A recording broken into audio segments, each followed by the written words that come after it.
नमस्कार, ANB news देख रहे हैं आप और मैं हूं आपके साथ मुस्कान। स्वागत है आप सभी का एएनबी न्यूज के स्पेशल बुलेटिन राष्ट्र धर्म में।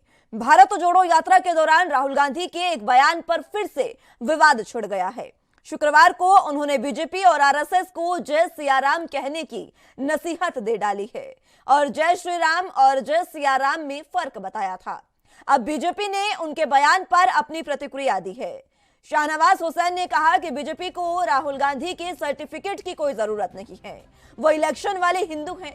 वहीं ब्रजेश पाठक ने यह कहा कि राहुल गांधी नाटक मंडली के नेता हैं, वो कोट के ऊपर जनेऊ पहनते हैं, उनके भारत की संस्कृति के बारे में कुछ नहीं पता है, बस गली गली दौड़ रहे हैं क्योंकि जनता ने इनको नकार दिया है। तो उधर एमपी के गृह मंत्री नरोत्तम मिश्रा ने यह कहा कि राहुल बाबा का ज्ञान बाबा बाबा ब्लैक शिप तक ही सीमित है। राहुल की शुरुआत श्री से ही होती है और श्री जो है वो विष्णु भगवान जी की पत्नी लक्ष्मी और सीता जी के लिए ही इस्तेमाल होता है। जरा खोलकर तो देख ले इतिहास। उधर यूपी के डिप्टी सीएम केशव प्रसाद मौर्य ने ट्वीट कर कहा कि भगवान श्री राम के अस्तित्व को नकारने वाली कांग्रेस के सांसद राहुल गांधी जय श्री राम न सही, बीजेपी ने जय सियाराम बोलने के लिए तो उन्हें विवश कर ही दिया है। यह बीजेपी की वैचारिक विजय और कांग्रेसी विचारधारा की हार है। अभी आपसे जय श्री राम, जय श्री राधा रानी सरकार की जय और जय श्री कृष्ण भी कहलवाना है।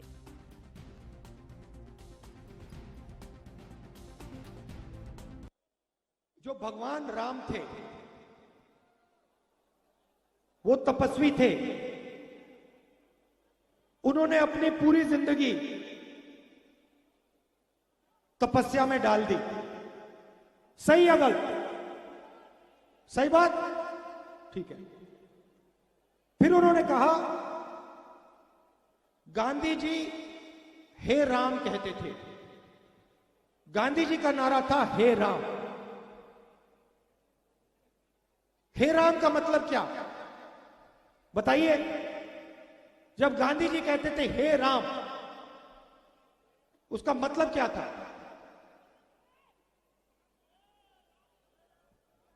चुप हो गए? नहीं, हे राम का मतलब राम एक जीने का तरीका थे, एक जीने के तरीका था। राम सिर्फ एक, भगवान राम सिर्फ एक व्यक्ति नहीं थे, एक जिंदगी जीने का तरीका था। प्यार, भाईचारा, इज्जत, तपस्या, उन्होंने पूरी दुनिया को दिखाया, जीने का तरीका दिखाया। और गांधी जी जब हे राम कहते थे, उनका मतलब था जो भगवान राम है वो भावना हमारे दिल में है और उसी भावना को लेकर हमें जिंदगी जीनी है। ये है हे राम। दूसरा नारा फिर उन्होंने कहा, देखिए एक नारा हे राम, सुनो सुनो, डिस्टर्ब मत करो। एक नारा हे राम मतलब जिस प्रकार से भगवान राम ने अपनी जिंदगी जी, जो उन्होंने तपस्या किया, जो उन्होंने समाज के लिए काम किया, जो उन्होंने प्यार फैलाया, भाईचारा फैलाया, वैसे ही अपनी जिंदगी जीना। दूसरा नारा जय सिया राम, जय सिया राम। अब जय सिया राम का मतलब क्या है? यह पंडित जी ने मुझे बताया, सीखा हूं मैं, यात्रा पे बहुत कुछ सीखा हूं। जय सिया राम का मतलब क्या है? दिग्विजय जी ताली बजा रहे हैं। जय सिया राम का मतलब जय सीता, जय राम। तो भारत जोड़ो यात्रा के दौरान राहुल गांधी के एक बयान पर एक बार फिर से विवाद छिड़ गया है। जिस तरीके से आपने सुना, राहुल गांधी ने जय श्री राम और जय सियाराम के बीच फर्क बताया है और इन दोनों के बीच जो फर्क उन्होंने बताया, उसके बाद से लगातार बवाल इस पर मच गया है। आपको बता दें कि बीजेपी की ओर से लगातार अब इस पर पलटवार राहुल गांधी पर किया जा रहा है। साफ साफ उनके द्वारा कहा जा रहा है कि वो मात्र इलेक्शन के हिंदू हैं।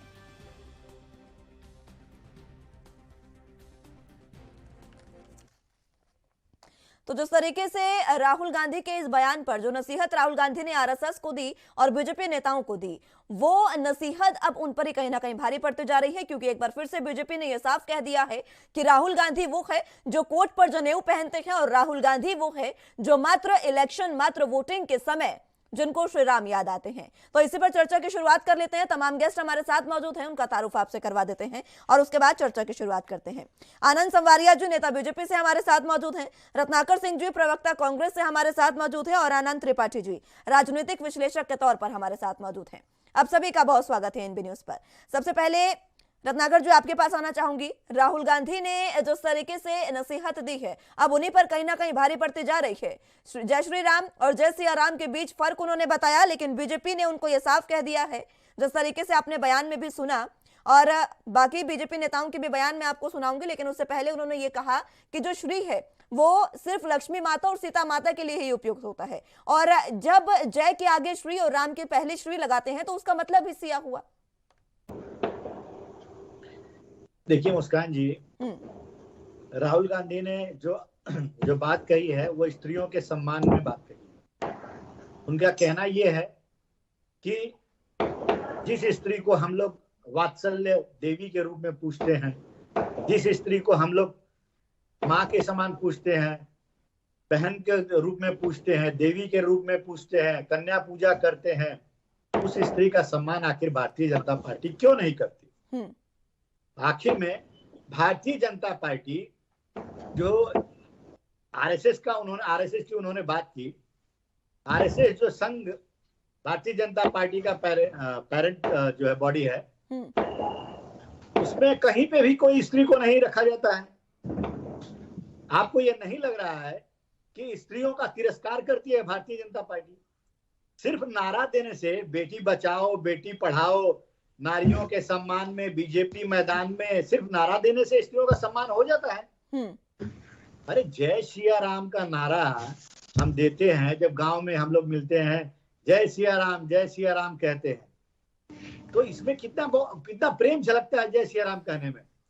और जय श्री राम आप कहिए, जय श्री राम, कहीं ना कहीं उसमें एक उत्तेजना प्रकट होती है।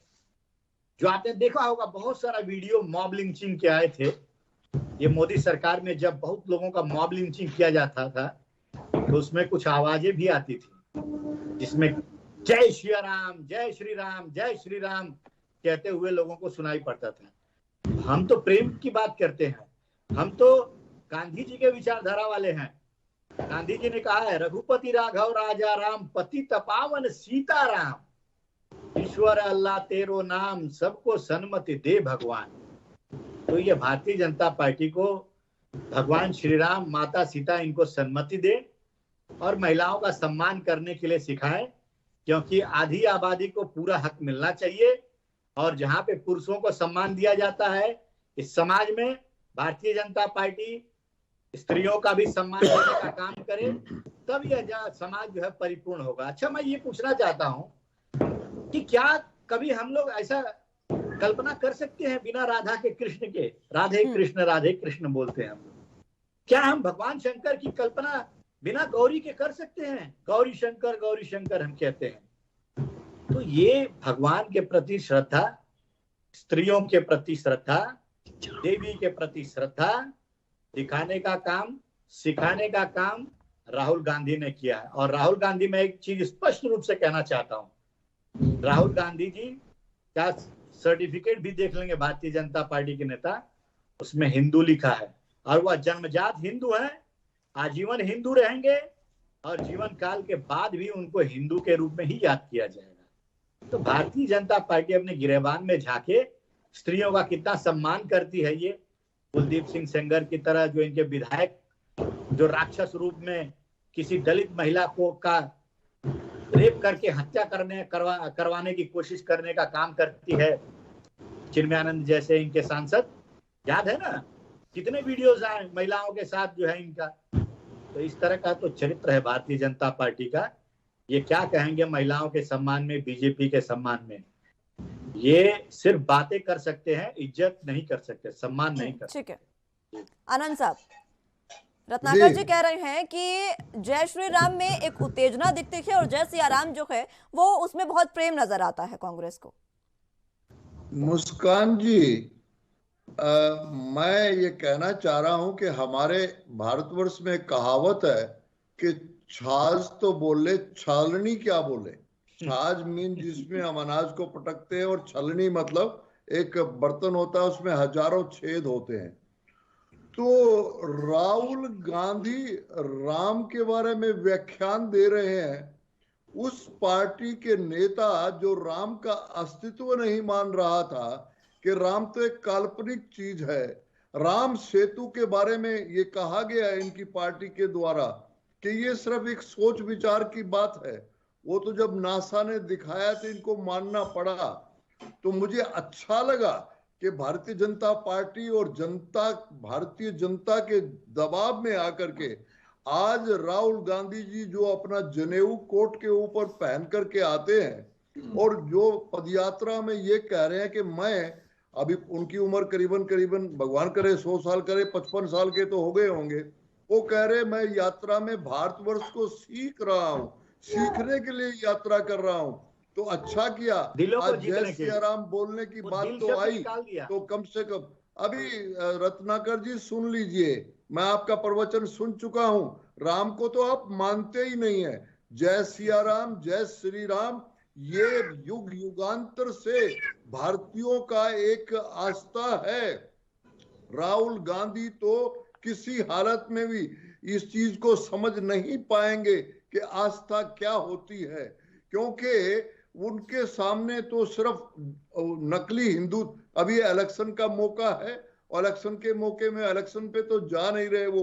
जहां जहां इलेक्शन हो रहे हैं वहां तो जो वो कह रहे हैं कि मैं तो भारत जोड़ो करके, जो भारत कभी टूटा नहीं, भारत कभी टूटेगा नहीं, उसके ऊपर वो जोड़ने की यात्रा की बात कर रहे हैं। पर आज मुझे बड़ा अच्छा लगा कि राहुल गांधी जिसकी पार्टी जो अपने को राम का अस्तित्व को नकारती थी, आज उन्होंने कितनी बार जय सिया राम करके करीबन 3 बार जो है। मैं रत्नाकर जी आपको बता दूं, आप हिंदी जानते होंगे, चलो राहुल गांधी तो हिंदी नहीं जानते। ठीक है। जय श्री, श्री का मतलब स्त्री, स्त्री के जो वैभव वाली स्त्री होती है। ठीक है आनंद जी, माफी के साथ आपको रोकना चाहूंगी। एक बार फिर से मैं लौटूंगी आप सभी के पास और चर्चा की शुरुआत एक बार फिर से करेंगे। फिलहाल वक्त एक छोटे से ब्रेक का है, फौरन हाजिर होंगे।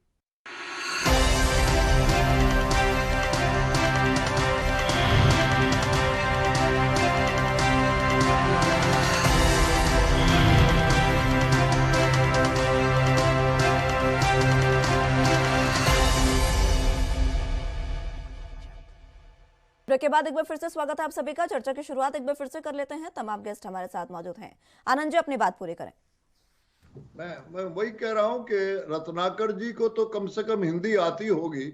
मैं मानता हूं कि राहुल गांधी जी को हिंदी का उतना ज्ञान भी नहीं है और उनको हिंदू संस्कृति का भी ज्ञान नहीं है। जैसे मैंने बताया कि वो खुद कह रहे हैं कि मैं तो भारत की संस्कृति सीखने के लिए यात्रा में निकला हूं। लेकिन पाठक साहब, आप तो हिंदी जानते हैं, और हिंदी में श्री, जब जय श्री राम कहते हैं तो श्री जो है उस धन में, उस वैभवशाली स्त्री के बारे में बात होती है। आप स्त्री की इज्जत के बारे में क्या जान पाओगे?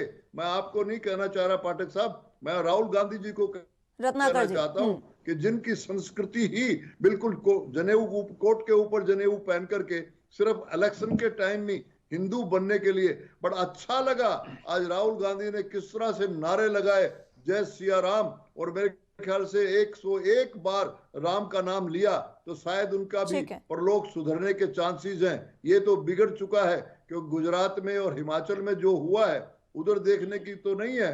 बट राहुल गांधी जी अभी हमें, अरे आरएसएस और बीजेपी को भाषण दे रहे हैं कि उनको ये बोलना चाहिए जो कि भारतवर्ष में युग युग से राम हमारी आस्था का विषय है और दिल में हमारे राम बैठा होता है। ये राहुल गांधी की तरह बात नहीं करते भारतवासी। ठीक है त्रिपाठी साहब, आज के जी। समय में हम जब भी देखते हैं तो राजनीति, जब भी देश में कहीं भी चुनाव होते हैं, उस समय इस तरीके की चीजें हमें देखने को मिलती है, इस तरीके की बयानबाजी देखने को मिलती है। लेकिन बात सीधी सी ये है कि अगर आप किसी को मानते हैं, आपकी जो विचारधारा है, अच्छी बात है, आप श्री राम के नाम का प्रचार कर रहे हैं, लेकिन ये चुनावी प्रचार नहीं होना चाहिए। इस तरीके से बार बार इस जो राजनीति श्री राम के नाम पर हो रही है, उसको आप किस तरीके से देखते हैं? आप राहुल गांधी के संदर्भ में बात करें कि जो उन्होंने चर्चा की है। जी। देखिए, राहुल इस वक्त मध्य प्रदेश में है और वो स्ट्रेटेजिकली भाजपा पर आक्रमण करने की बजाय आरएसएस पर आक्रमण कर रहे हैं। उसके पीछे मंशा उनका अपना वोट बैंक है। वो जो आरएसएस की विचारधारा से अलग सोच रखता है, उस वोट बैंक को वो टटोल रहे हैं कि कैसे उसको अपनी तरफ आकर्षित किया जाए। इसका मुझे समझ में आता है, ये एक बेसिकली राजनीतिक बयान है। इसको धार्मिक संदर्भ में या सामाजिक संदर्भ में देखने की आवश्यकता नहीं है। उसे जोड़ा जरूर गया है महिलाओं के सम्मान के साथ, और वो बड़ा ही हास्यास्पद ढंग से जोड़ा गया है। ये कोई पहली दफा नहीं है। राहुल जी एक बार और इस बात का जिक्र कर चुके हैं, और वो भी आरएसएस के संदर्भ में ही, कि आरएसएस के संगठन में महिलाओं का स्थान नहीं है, इसलिए उनके नारे में जय श्री राम होता है, जय सीताराम या जय सिया राम जैसा जोड़ नहीं होता। मुझे नहीं लगता है कि राहुल गांधी कोई मतलब कि बेहतर व्यक्ति हैं जो इस बारे में बात करें। वो उनको करना भी नहीं चाहिए। उनकी जानकारी बहुत सीमित है इस मामले में, और जो उनके सलाहकार हैं वो भी कोई बहुत बड़े इसमें ज्ञाता तो है नहीं। तो कांग्रेस को अगर आरएसएस पे आक्रमण करना है तो वो करे, उसको सुविधा प्राप्त है। वो वैचारिक मतभेद है दोनों में, स्वाभाविक है वो करे। लेकिन जिन मुद्दों को लेकर के वो कर रहे हैं उन पर आपका स्टैंड क्लियर होना चाहिए। आप देखिए, राहुल जी ने अपनी भाषण में ही जब कहा कि गांधी हे राम कहते हैं, आप समझते हैं इसका तात्पर्य क्या होता है? जनता से कोई आवाज नहीं निकलती है। वो खुद कहते हैं नहीं पता, मैं बताता हूं। तो वो स्टैब्लिश करना ये चाह रहे हैं कि हे राम, चूंकि गांधी कह रहे हैं तो वो गलत कह नहीं सकते, और जय श्री राम को वो गलत ठहरा रहे हैं। तो इन दोनों में फर्क तो उनको बताना पड़ेगा। अब वो जो फर्क बताते हैं उसी से पता चल जाता है कि उनका जो नॉलेज बेस है या जो स्पिरिचुअल नॉलेज बेस है वो किस लेवल का है। मेरा कहना है कि वो आरएसएस पर राजनीतिक आक्रमण करें, उनका अधिकार है, लेकिन उन जगहों, उन शस्त्रों से करें जिसपे वो उनकी मजबूती हो। इस शस्त्र में उनकी कोई मजबूती नहीं है।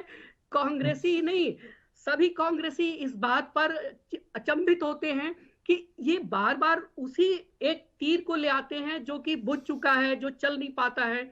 और ये महिलाओं के संगठन की जिम्मेदारी दुनिया के बहुत सारे देशों में है। क्रिश्चियनिटी में ऐसी कई संगठन है जहां महिलाओं का बिल्कुल प्रवेश नहीं है। भारत में वैष्णव संप्रदाय में सन्यासियों का संप्रदाय है जहां महिलाओं की कोई जगह नहीं बनती है। उसमें आकर के कई नारे ऐसे हैं, हर हर महादेव का नारा लगाया जाता है, वहां बिल्कुल देवी पार्वती का कोई जिक्र नहीं होता उस नारे में। जैनियों में रामायण राम की आती है, जैन धर्म में भी राम की का जिक्र आता है, वहां भी सीता का जिक्र नहीं होता है जब राम मोक्ष के लिए जाते हैं। तो राहुल को न कांग्रेस के लोगों को इस पर कोई जानकारी नहीं है। मेरा कहना यह है कि जिस बात पर आपकी जानकारी अधूरी हो, कमजोर हो, उसको लेकर लड़ाई क्यों लड़े? आपके पास लड़ने के लिए बहुत सारी चीजें हैं, जहां आप मजबूत हैं लड़िए, कौन रोकता है? आपका अधिकार है। लेकिन बार बार इस तरह से अपने आप को कटघरे में खड़ा करा लेना, ये बड़ा सवाल है। आरएसएस कटघरे में नहीं खड़ा हो रहा है। आरएसएस की तो नींव है कि वो जो वो कहते हैं, मैं इस बात को तस्दीक नहीं करने जा रहा हूं, लेकिन जो वो कहते हैं कि वो एक सेवादार संगठन है, वो राजनीति से उनका नाता नहीं है। कांग्रेस उसको उस रूप में काटे कि वो बीजेपी के मातृ संगठन है और बीजेपी को संचालित कर रहे हैं, इसके प्रमाण दे राहुल गांधी। काटे, खूब कहे उस बात को, चर्चा करें। मध्य प्रदेश में जो वोट बेस है, पिछली चुनाव, विधानसभा चुनाव में बहुत अच्छा लड़ी कांग्रेस और सरकार में भी गई, लेकिन अपने अंतर कलह की वजह से उसकी सरकार गिरी। तो उस सरकार को दोबारा पाने के लिए राहुल को प्रयास करना चाहिए, ये उनकी जिम्मेदारी भी है और उनके लिए काम भी है। तो वो अपने उस वोट बैंक को एड्रेस करे इस यात्रा के जरिए, कोई मनाही नहीं है, लेकिन उसमें वो उन मुद्दों पर न जाएं जहां उनकी जानकारी लगभग जीरो के बराबर है। ठीक है, रत्नाकर जी बहुत मुस्कुरा रहे हैं, वो कुछ कहना भी चाह रहे होंगे। अब मैं इनकी बातें सुना, सारी बातें सुना, मैं इनकी बातों से जरा भी इत्तेफाक नहीं रखता। आप क्या जरूरी है कि आप हर चीज में प्रकांड विद्वान हैं? आप राजनीति में अगर अच्छे जानकारी रखते हैं, हो सकता है अध्यात्म में आपकी जानकारी थोड़ी कम हो सकता है आर्थिक विषय में आपकी जानकारी थोड़ी कम हो, लेकिन ये देश में हर मुद्दे पे आदमी डिस्कस करता है और विचार विमर्श करता है। अगर राहुल गांधी महिलाओं की सशक्तिकरण के बारे में बात करते हैं, माँ सीता को पूजनीय जो है मान करके, और कहते हैं कि आप अपने संगठनों में भी कहीं न कहीं महिलाओं को प्रवेश दीजिए और महिलाओं को सम्मान दीजिए, उनको अधिकार दीजिए, इसमें क्या गलत कहा राहुल गांधी ने? मेरा प्रश्न आपसे सीधा है, कुछ गलत कहा?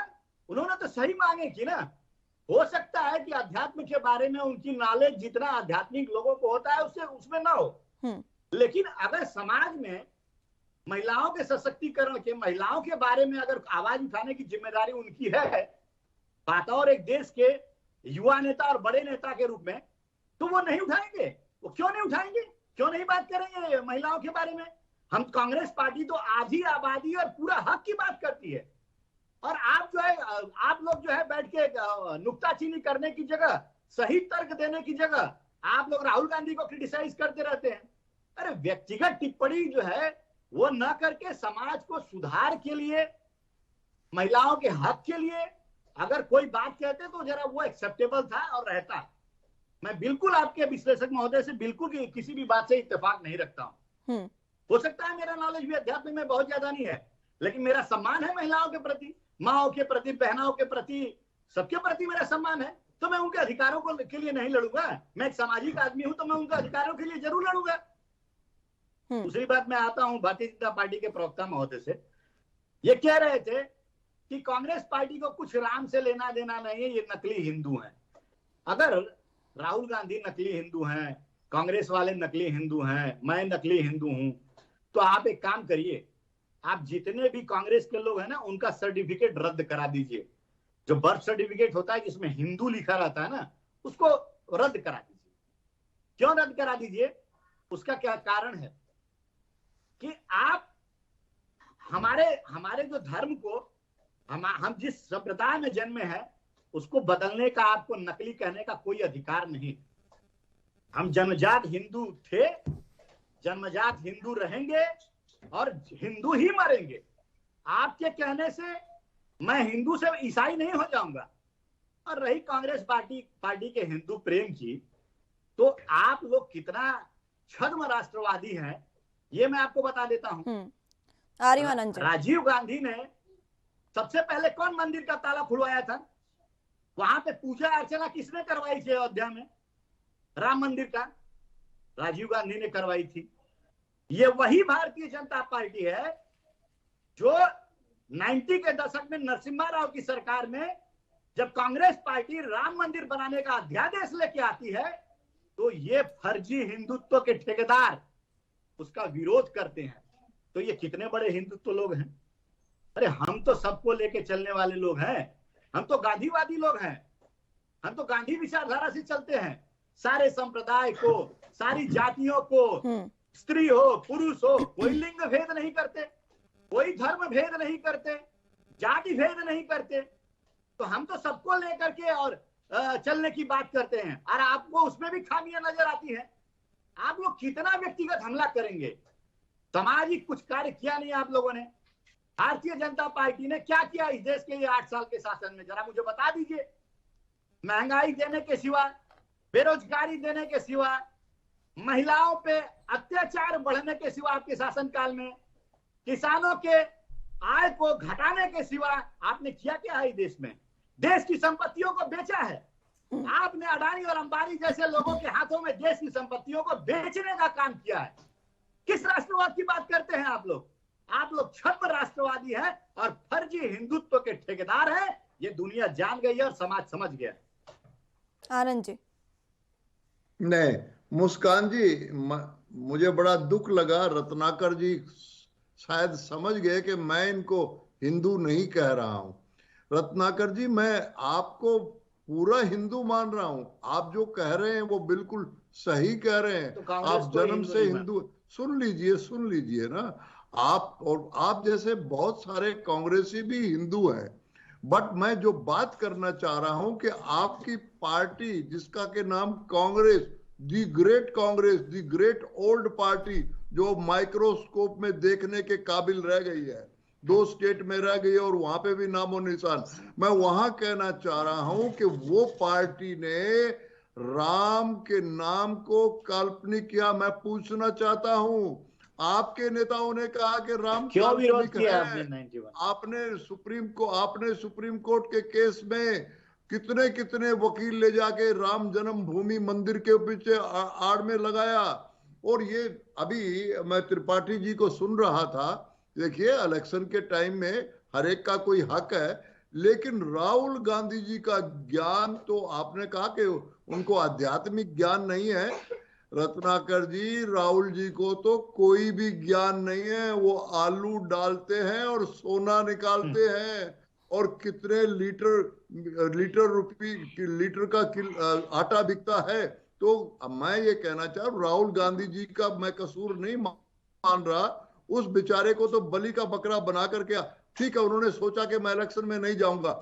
अब जो यात्रा में जो है, यात्रा में ऐसी ऐसी बातें आप बुलवा देते हैं, उनके एडवाइजर बुलवा देते हैं कि वो सेल्फ गोल कर देते हैं।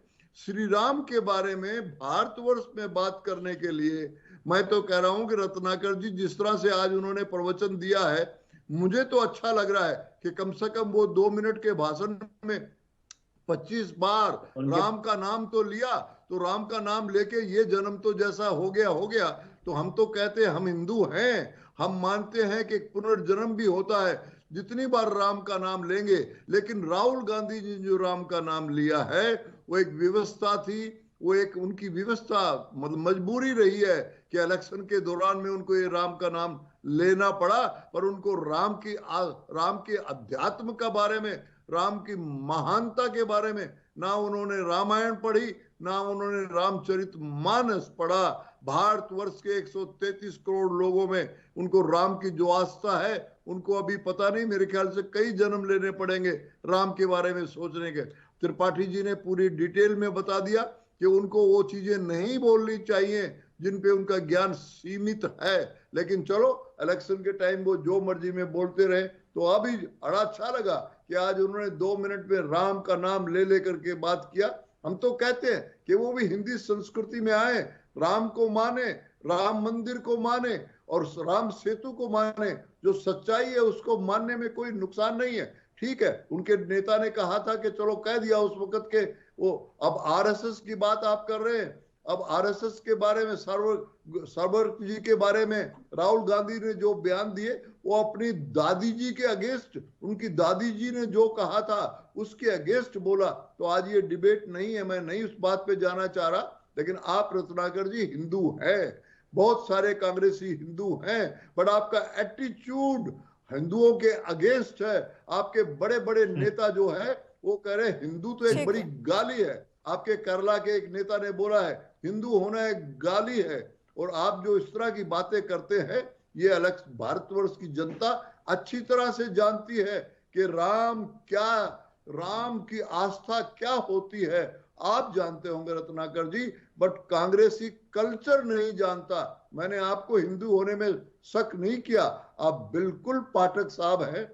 आप हिंदू हैं, जन्म जाति प्रकांड हिंदू हैं। लेकिन मैं राहुल गांधी जी को एडवाइस कीजिए, जैसे त्रिपाठी जी ने बोला कि कृपया करके ऐसी बातें ना बोले जहां उनका आलू से सोना मत बनाए और आटे को लीटर में मत बेचे। जनता जो है, जब वो भाषण देते हैं, अभी जब उन्होंने बोला, महात्मा गांधी ने बोला हे राम, इसका मतलब समझते हो आप लोग? जनता बौखला गई, जनता समझ गई कि राहुल गांधी बोल क्या रहा है। बिकॉज राहुल गांधी जी जितनी देर भाषण देते हैं, जनता बिल्कुल अब्सोल्युटली लॉस्ट में हो जाती है कि ये कहना क्या चाह रहे हैं। तो वो मोदी जी की नकल मारना चाह रहे थे कि बोलो हे राम का मतलब, तो जनता ने कोई रिस्पॉन्स नहीं दिया।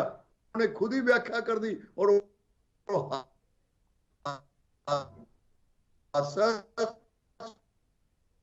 भारतवर्ष की ठीक है आनंद जी, जो ठीक आप है। स्त्री शक्ति की बात कर रहे हैं, भारतवर्ष भारतीय जनता पार्टी ही है जो 33% लोगों को स्त्री शक्ति को प्रतिनिधित्व देने की कोशिश करती है।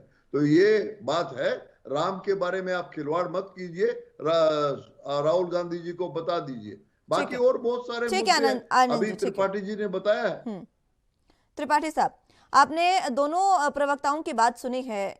आज के समय में क्या वाकई ये लगता है कि आज भी, चाहे वो श्री राम हो चाहे श्री कृष्ण हो, कोई भी हो, क्या आज भी इनके नाम पर राजनीति जो हो रही है वो जरूरी है आज के समय में भी?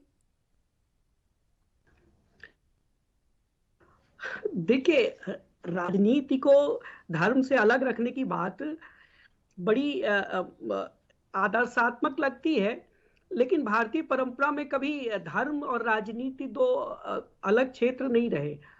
प्रारंभ से देखिए, धर्म का हस्तक्षेप राजनीति में हमेशा रहा, राजनीति ने हमेशा धर्म से एक रास्ता ग्रहण करने की कोशिश की। भारत में ये परंपरा आज से नहीं, पिछले 4-5 हजार वर्षों से, जब सभ्यता हमारी ज्ञात सभ्यता है तब से है।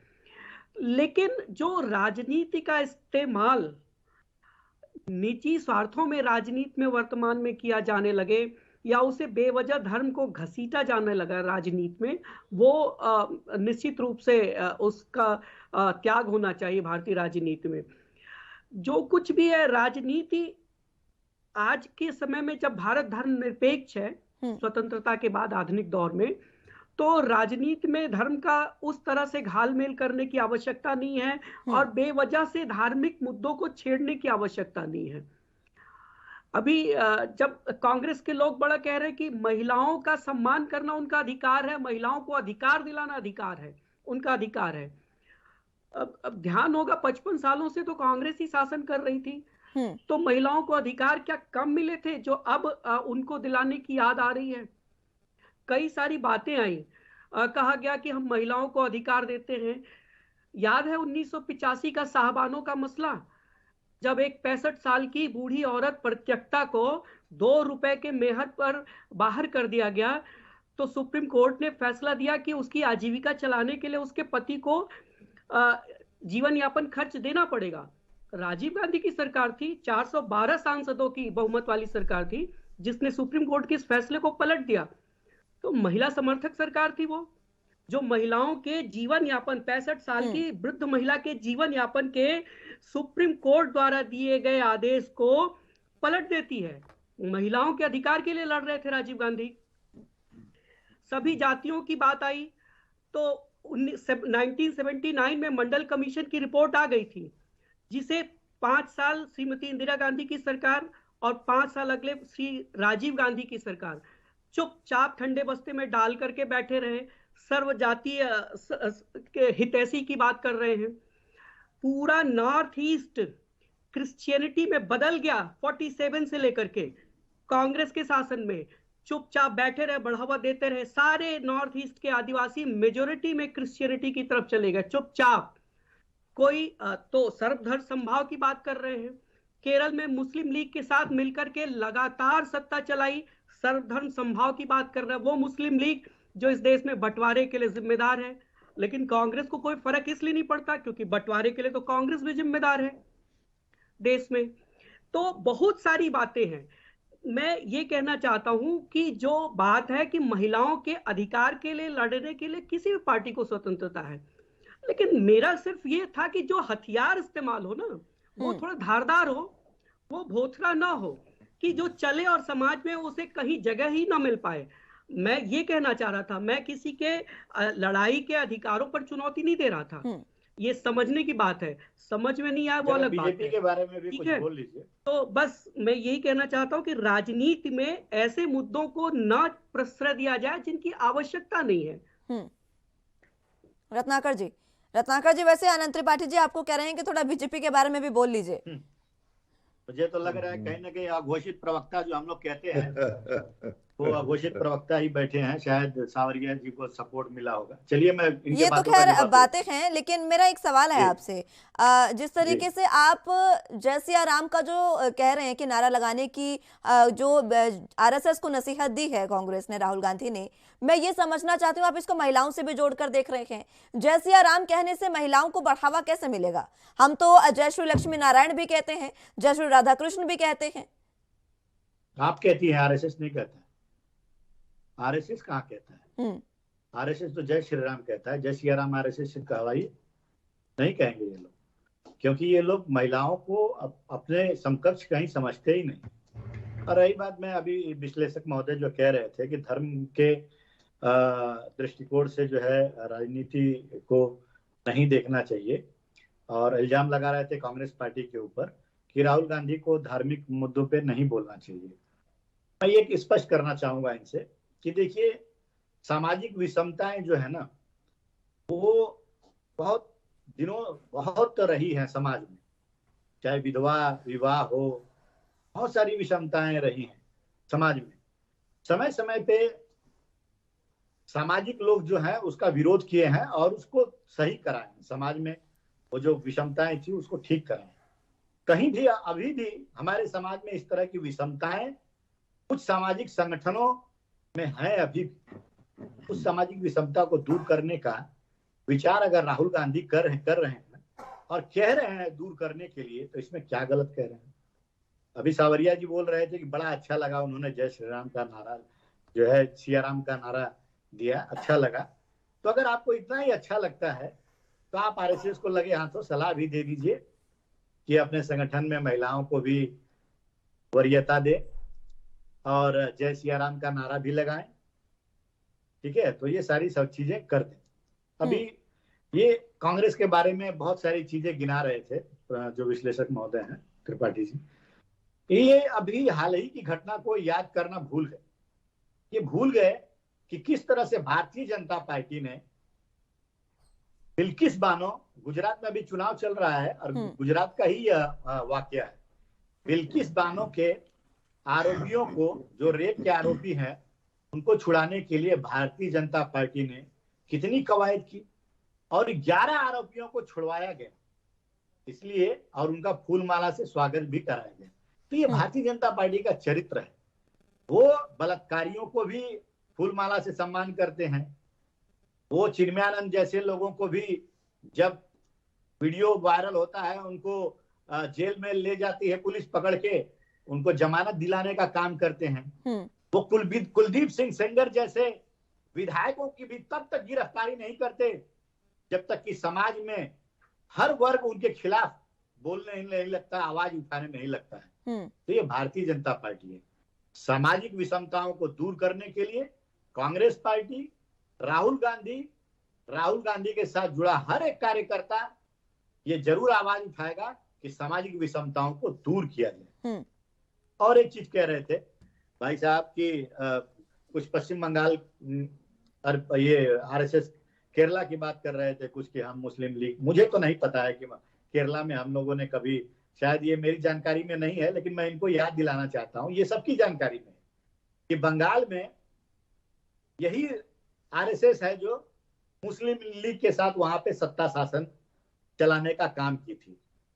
मुस्लिम लीग कौन है ये भी जानते हैं, वो जिन्ना की पार्टी थी।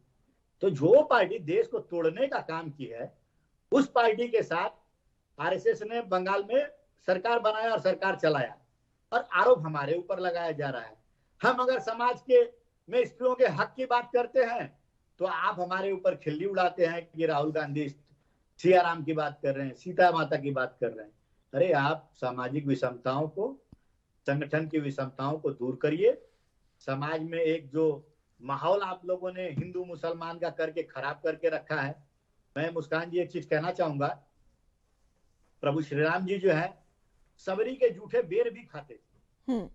वो सबरी जानते थे कि सबरी माँ ने बेर को है चक के उनको दिया है, लेकिन वो जानते हुए भी उसको जूठे बेर को खाते। कभी उन्होंने ये नहीं कहा कि नहीं तुम जो है जूठा करके बेर लाई हो, तुम स्त्री हो, मैं नहीं खाऊंगा, कभी नहीं कहा।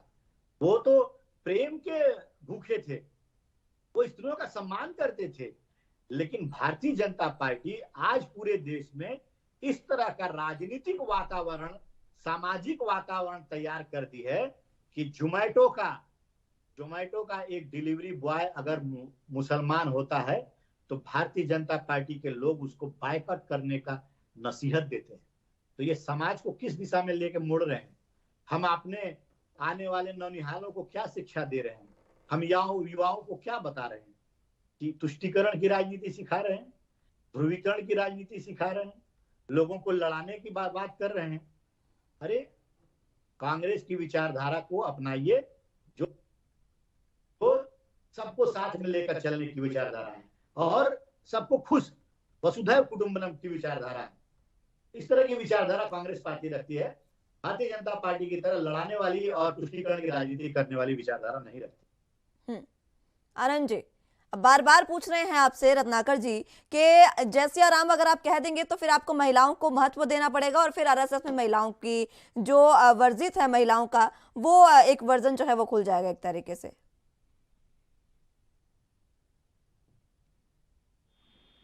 सीधी भी नहीं पता है। अभी आपने रत्नाकर जी से एक सवाल पूछा और त्रिपाठी जी ने तो बहुत डिटेल में 3-4 मिनट में इन पत्री बता दी थी जो ये कहना चाह रहे हैं। ये रत्नाकर जी की त्रासदी है कि इनके नेता अकेले नेता जो सर्वे सर्वा हैं, राहुल गांधी जी जनता में कुछ बोल देते हैं, बोलने के बाद प्रवक्ता की जिम्मेवारी आ जाती है कि कैसे करें। जय सिया राम करके तो वो लेडीज की पावर एम्पावरमेंट की बात करने लगे, तो इन्होंने कुछ ना कुछ तो करना ही है। रत्नाकर जी सच्चाई मानना शुरू करिए। अपने नेता जो सर्वोपरि नेता जो आपके यहाँ है, हाईएस्ट, तो जी को बोलिए कि जनता में जब जाते हैं तो सोच विचार करके, आपकी पार्टी में भी कुछ तो ज्ञानविद होंगे लोग, लेकिन मैं ये मानता हूं कि आप राहुल गांधी मनमोहन सिंह प्राइम मिनिस्टर का जो कैबिनेट डिसीजन फाड़ देते होंगे, वो रत्नाकर जी की तो क्या बात सुनेंगे। अगर राहुल गांधी जी ये भाषण देने से पहले रत्नाकर जी से पूछ लेते कि मैं क्या 2-3 वर्ड बोलूं, तो शायद ये प्रॉब्लम नहीं होती।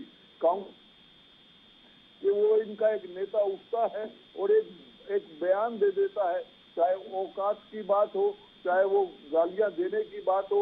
और आज एक इनके नेता ने कहा है कि नरेंद्र मोदी तो बदमाश है, तो ये बातें हैं।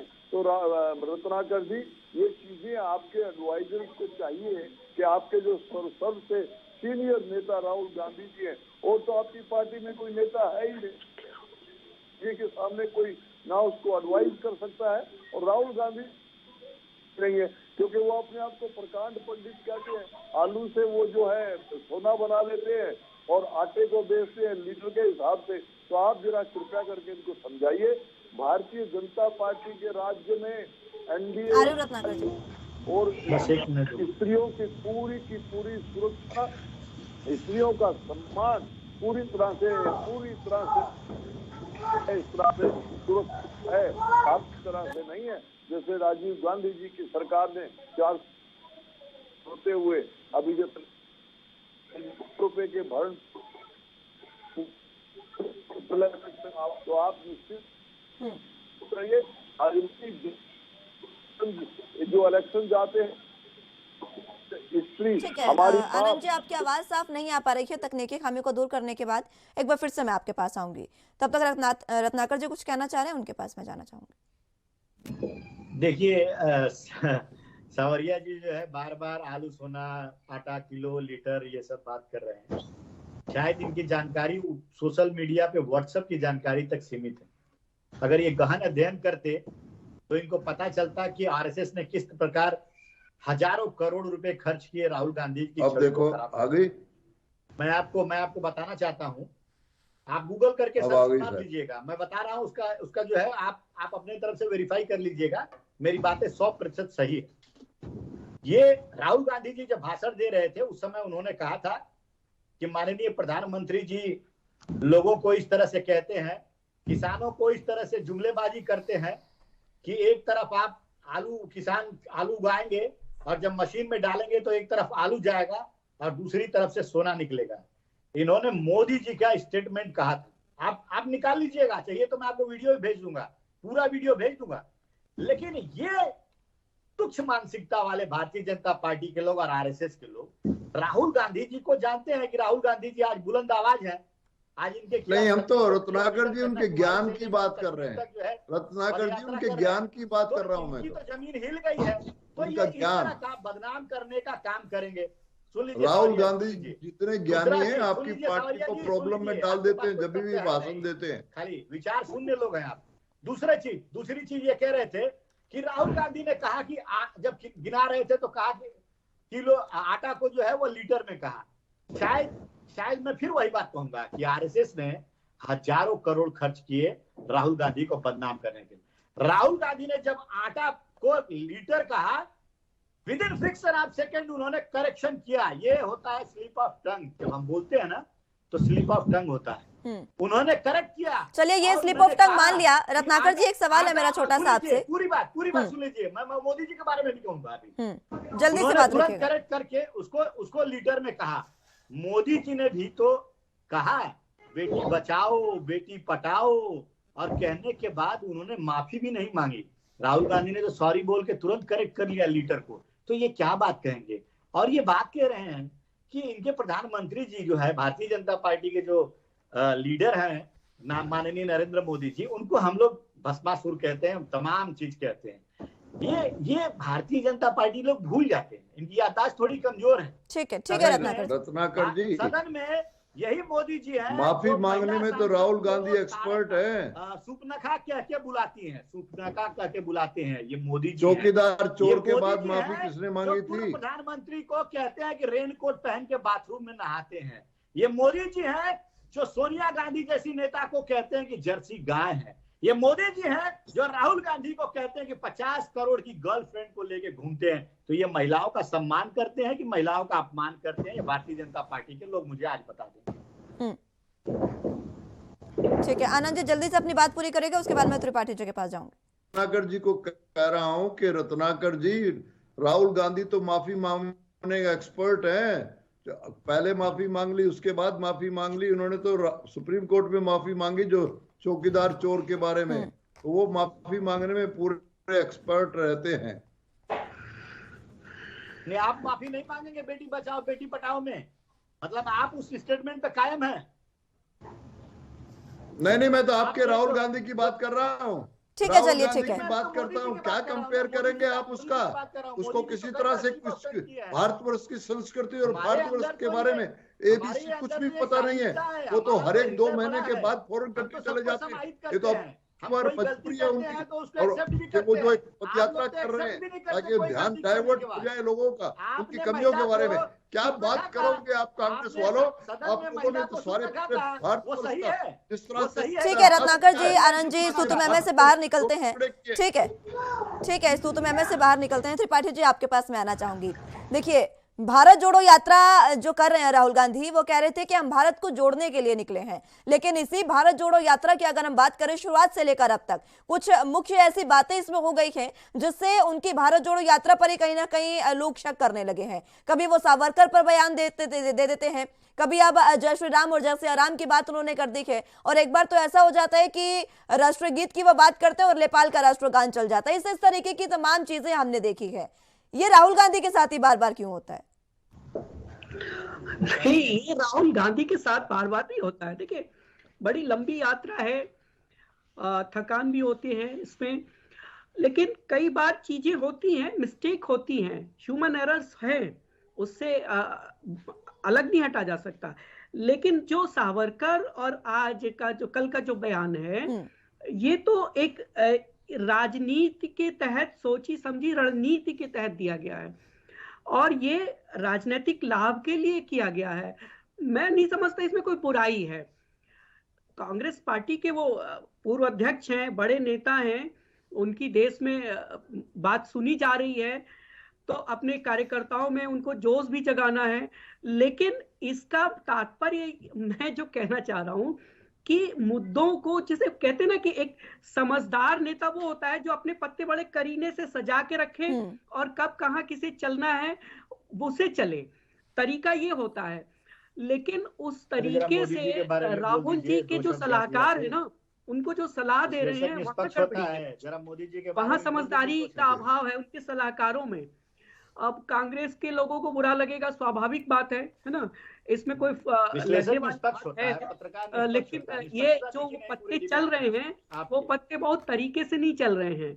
उनको जिस स्तर के वो नेता हैं उससे बड़ी उम्मीद इससे ज्यादा की निष्पक्षता दिखी नहीं। ठीक है रत्नाकर जी, उनकी बात पूरी होने दीजिए, मैं आपके सवाल का जवाब भी ले लूंगी उनसे। जी, जरा मोदी जी और भाजपा के बारे में भी बता देंगे तो हमारे जैसे लोगों को भी जरा ज्ञान वर्धन हो जाएगा। व्यक्तिगत टिप्पणियों से बचिए, अपनी बात करिए, है ना, ठीक है, अपनी बात करिए। कांग्रेस को क्रिटिसाइज करने का एक फायदा नहीं है, मंसूबा पाल रखा है वो तो नहीं। रत्नाकर ठीक है रत्नाकर जी, वो विशेषज्ञ हैं, वो पॉलिटिकल पार्टी के लोग नहीं है। आप लोग को थोड़ी शर्म करनी चाहिए। वो पत्रकार ठीक है रत्नाकर जी, बात एक बार पूरी होने दीजिए त्रिपाठी साहब की, उसके बाद में आऊंगी।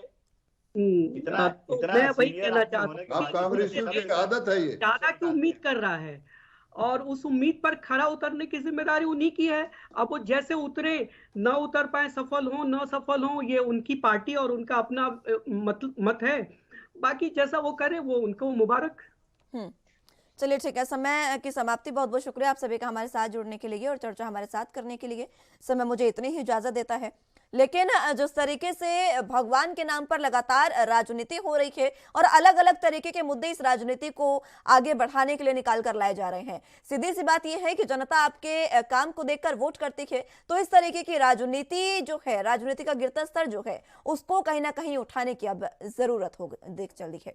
फिलहाल के लिए राष्ट्रधर्म में बस इतना ही। तमाम अहम खबरों के लिए आप देखते रहिए ANB न्यूज। नमस्कार।